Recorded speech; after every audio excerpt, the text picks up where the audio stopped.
Welcome back to our channel where we talk about all things related to personal finance. Today, we're going to share with you a new and simple method to save money that you can start using right away. Saving money doesn't have to be complicated or difficult. In fact, with this method.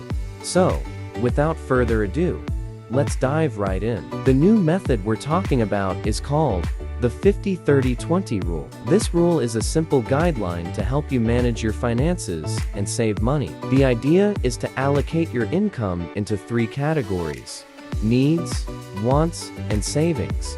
The first category, needs, represents 50% of your income. These are the things that are essential for your survival, such as rent, utilities, food, transportation, and other basic necessities. By limiting your spending to 50% of your income, you can ensure that you're living within your means and not overspending on things you can't afford.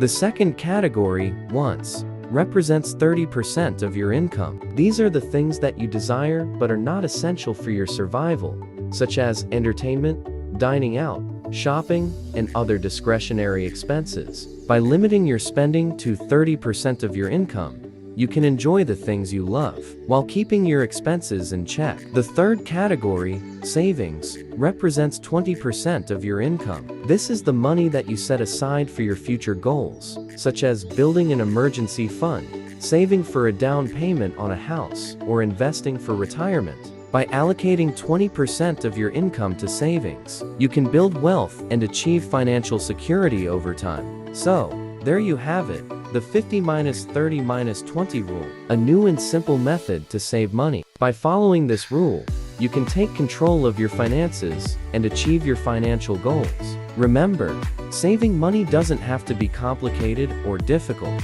With this rule, you can save effortlessly and enjoy the peace of mind that comes with financial security. Please keep in mind that the 50-30-20 rule is just a guideline, and you should adjust it to fit your specific needs and goals. Also, this script is for informational purposes only and not constitute financial advice. Please consult with financial professional before making any financial decision.